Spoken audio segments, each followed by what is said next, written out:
വേനൽ വർഷത്തിലേക്ക് കുടമാറ്റം നടത്തുമ്പോൾ ഇടവപ്പെയ്ത്തിൽ കൊട്ടിയൂരിൽ വൈശാഖ മഹോത്സവം. മഴയുടെ സൗന്ദര്യപ്പെയ്ത്തിൽ ശിവപഞ്ചാക്ഷരികൾ നിറയുന്ന 28 ദിവസം നീണ്ടു നിൽക്കുന്ന വൈശാഖ മഹോത്സവം കണ്ണൂരിന്റെ കിഴക്കൻ ഭൂമികയിൽ, വയനാടിന്റെ താഴ്വരയിൽ, ആരണ്യക വിശുദ്ധിയിൽ നൂറ്റാണ്ടുകളായി തുടരുന്ന അക്ഷുണ്ണ യജ്ഞം. കാലത്തിന് മായ്ച്ചു കളയാനാവാത്ത പാരമ്പര്യങ്ങളുടെയും ആചാരങ്ങളുടെയും സംഗമോത്സവം. കൊട്ടിയൂർ വൈശാഖ മഹോത്സവം 2024.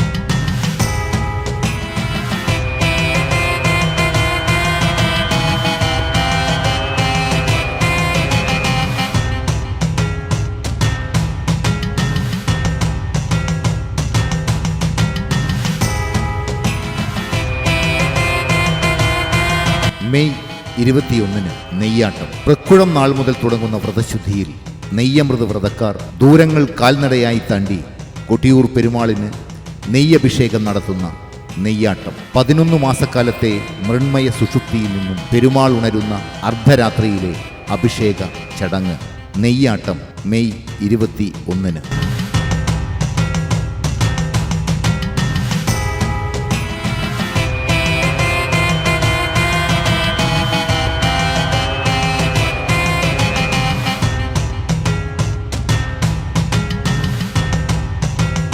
മെയ് 22 ഭണ്ണാരം എഴുന്നള്ളത്ത്. കൊട്ടിയൂർ വൈശാഖ മഹോത്സവത്തിന്റെ ആഭ്യന്തര തലസ്ഥാനമായ മണത്തണയിൽ നിന്നും പെരുമാളിന്റെ സ്വർണ്ണ വെള്ളി ഭണ്ണാരങ്ങളും ആഭരണങ്ങളുമായി പാരമ്പര്യ അവകാശികളായ കുടിപതികളും ഊരാളന്മാരും ഏഴില്ലക്കാരും മണത്തണയിൽ നിന്നും കൊട്ടിയൂരിലേക്ക് ഭണ്ണാരം കാൽനടയായി എഴുന്നള്ളത്ത് നടത്തുന്നു.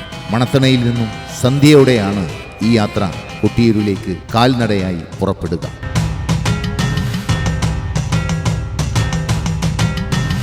മെയ് 29 തിരുവോണ ആരാധനയും ഇളനീർ വെപ്പും. കണ്ണൂരിൻ്റെയും കോഴിക്കോടിൻ്റെയും വിവിധ ദേശങ്ങളിൽ നിന്ന് ഇളനീർ കുലകളുമായി 10,000 കൊട്ടിയൂർ പെരുമാളിന് കാഴ്ചയർപ്പിക്കുന്ന ഇളനീർ വെപ്പ്.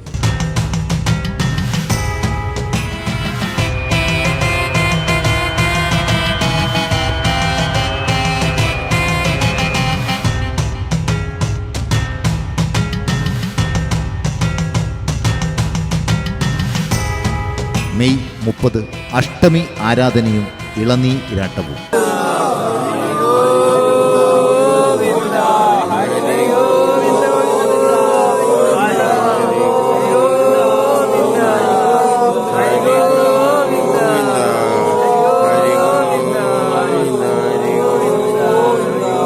ജൂൺ 2 രേവതി ആരാധന.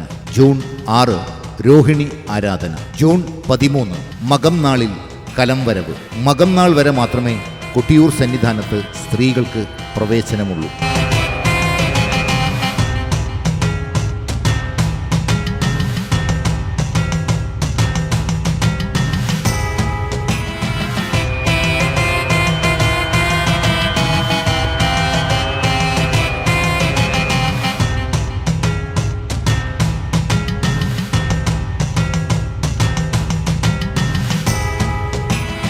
തുടർന്നുള്ള ദിനങ്ങൾ കൊട്ടിയൂരിൽ ഗൂഢപൂജയുടെ നാളുകളാണ്. ജൂൺ 17 തൃക്കലശാട്ടോടുകൂടി കൊട്ടിയൂർ വൈശാഖ മഹോത്സവത്തിന് സമാപ്തി.